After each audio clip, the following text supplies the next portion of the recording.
Bonjour à tous, vous écoutez Radio CHU, bienvenue dans Pop Culture, votre émission livres, films, séries, jeux vidéo. On vous présente toutes les nouveautés avec Dorian. Bonjour Dorian. Bonjour Léa. De quoi on parle aujourd'hui ? J'ai testé le dernier Assassin's Creed Odyssey, c'est un jeu d'action-aventure développé par Ubisoft Québec et édité par Ubisoft. Vous pouvez trouver le jeu sur PC, PlayStation 4 et Xbox One.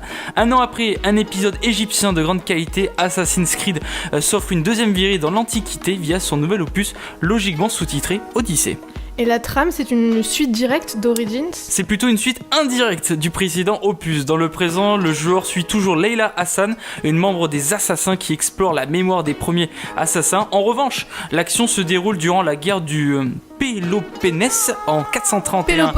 Péloponnèse, merci Léa. En 431 avant Jésus-Christ, soit 382 ans avant l'histoire de Bayek, relatée dans Origins et centrée pour la première civilisation.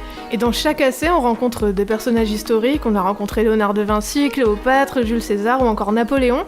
Qui va-t-on rencontrer cette fois-ci ? Alors je vous avouerai, quand j'ai lu les noms, à part un, personne ne me dit rien, mais peut-être ceux qui suivent l'Antiquité ou la Grèce, ça va peut-être leur dire quelque chose. Allez-y.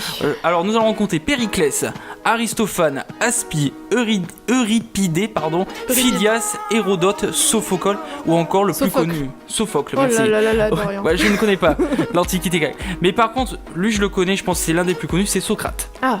Nous allons rencontrer Socrate. Et qui va-t-on incarner ? Après Ezio Auditore, Bayek, Arnaud Dorian ou encore Jacob et Eli Fry, le joueur incarnera l'un des descendants de Léonidas, pas le chocolat, soit Cassandra ou Alexios. Petite nouveauté, ou plutôt grande nouveauté, vous pourrez disposer d'un choix inédit pour la série, c'est celui de façonner l'avenir de votre personnage principal en plein cœur d'un conflit opposant Athènes à Sparte. C'est un pas de plus vers le jeu de rôle total initié par son prédécesseur et qu'Odyssey parvient à franchir avec une laiterie à laquelle on s'attendait pas. Alors Léonidas direct dans le bêtisier. Et ça représente combien d'heures de jeu ? À peu près 65 heures de jeu minimum. Ah, pas mal. C'est énorme. C'est énorme. Pas mal. Ceux qui s'y connaissent. Alors les points positifs et les points négatifs du jeu. Alors bien sûr, il y a des points positifs, c'est que ça se passe en Grèce, c'est un terre de jeu fantastique, un vrai système de combat, des sensations de liberté totale, les arcs narratifs plaisants suivre, mais avec des fins trop vite expédiées. En même temps, je fais la petite transition pour les points négatifs. C'est beau. Look et caméra sur la même touche en combat, c'est un peu désespérant. L'IA des ennemis en infiltration, c'est une horreur. Plusieurs bugs comme des freezes, collisions, ralentissements et énormément de clipping. On termine ce pop culture sur le thème principal du jeu, Legend of the Eagle Bearer, d'Alexis Smith et de Joe Henson.